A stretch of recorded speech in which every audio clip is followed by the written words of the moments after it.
said. The maguey was all things to the Mexican Indian Teotihuacan.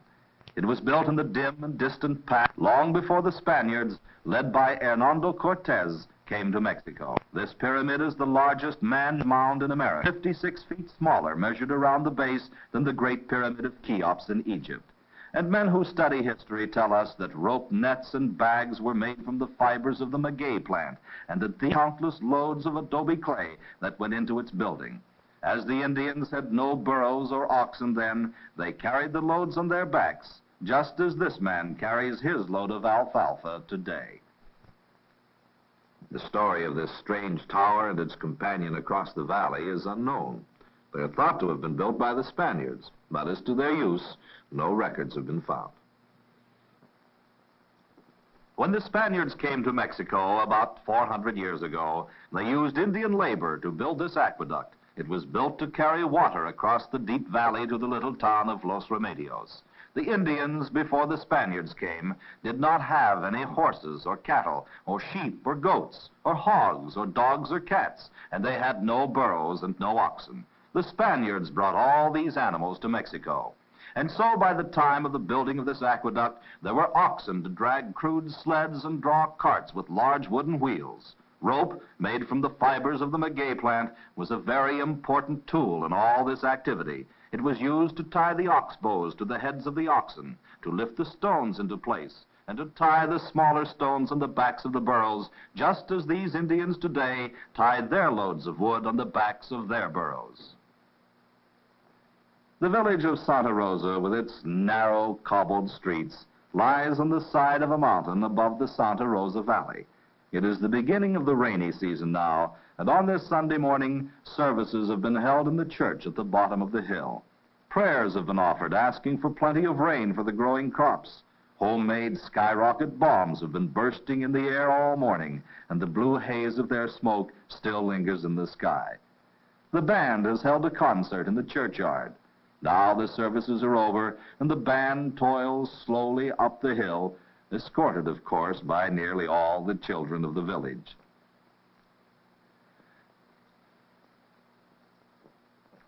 During the week, these people work hard, men, women, and children. But on Sunday, they go to church and to friendly family gatherings such as this, at the home of the alcalde, or mayor, of the little village of Santa Rosa.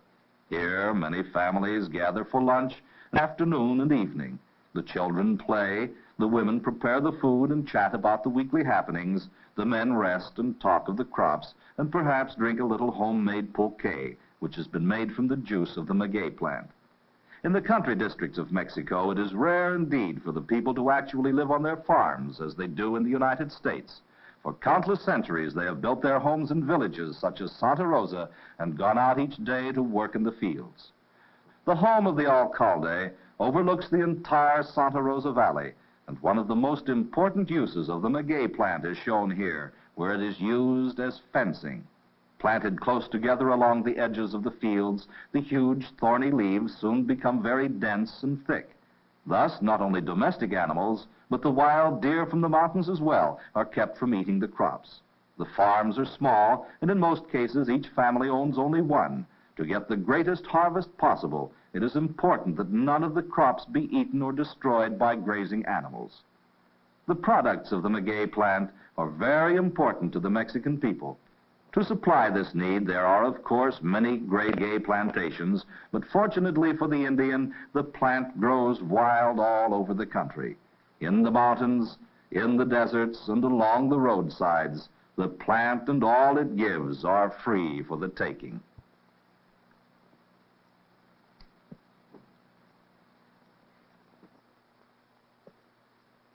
Getting the juice from the maguey plant for the making of pulque is a very simple process. It's scraped in the bottom of a leaf, a little pool forms, and the man returns each morning and evening, and the juice is sucked into a gourd, which is emptied into a pigskin carried on the back and taken home.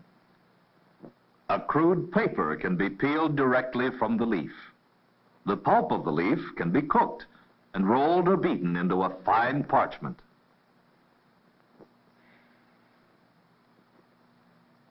For needle and thread, the ancient tribes used the thorn at the tip of the leaf for the needle and the attached fibers for the thread. It is still used today for coarsework, such as mending harness and blankets and serapes. Rope, made from the fibers of the maguey plant, is probably the most important manufactured product in all of Mexico. Commercially, it is a tremendous industry. Billions of pesos are invested in huge plantations and modern machinery. But as for the Indian, he still makes his rope in the ancient and primitive ways of his forefathers. Armando Martinez, an Aztec Indian, holds a maguey leaf over a stone and beats it with a club to loosen the pulp and expose the fibers. And then with a stick, which is curved to prevent it turning in his hands, the pulp is gradually forced out, and the long, tough fibers are left. The pulp, which lathers in water, is saved and used as soap.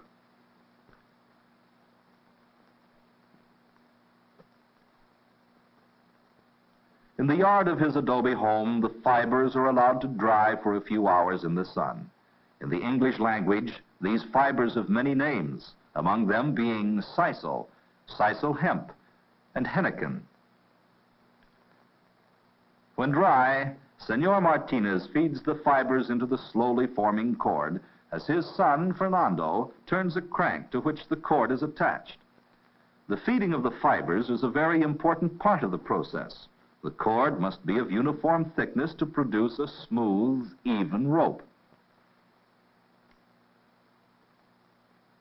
When the cord is finished, it is doubled at the center, and this center point is then attached to the crank, and the doubled cord is twisted into a strand.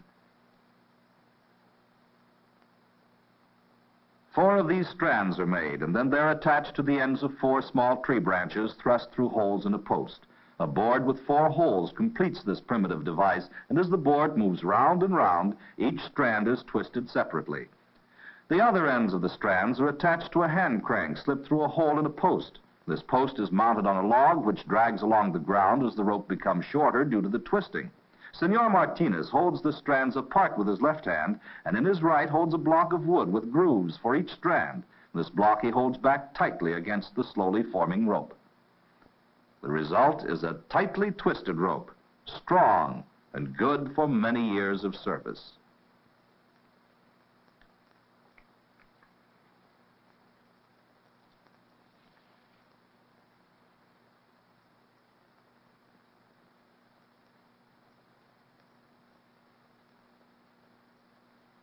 When all the leaves have been harvested, the trunks or boles of the plants are loaded into ox carts and brought to this primitive factory where industrial alcohol is made. The boles are split into pieces so they will bake more easily.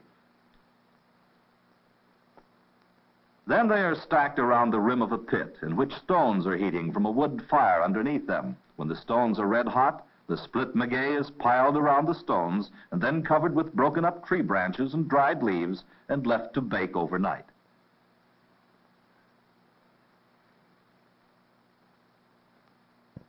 It is 9:30 the next morning now, according to this homemade sundial, which is the clock of the Indians.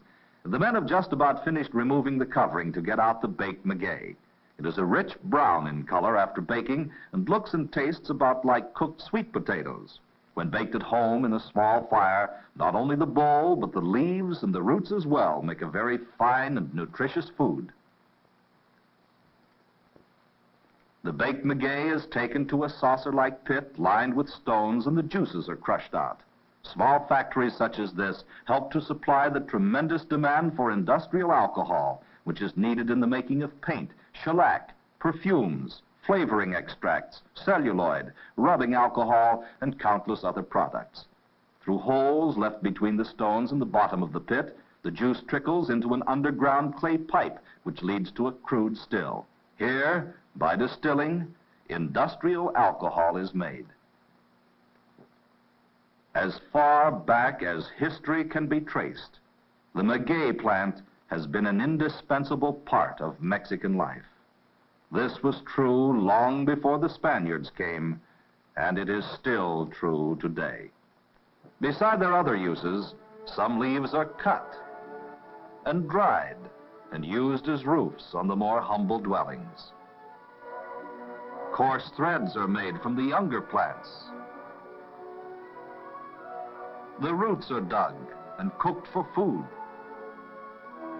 And then there are the fences between the fields and along the roadsides. There is pulque and paper and needle and thread and soap and rope and industrial alcohol. Is it any wonder that to the people of Mexico, the maguey is the plant of 1,000 uses?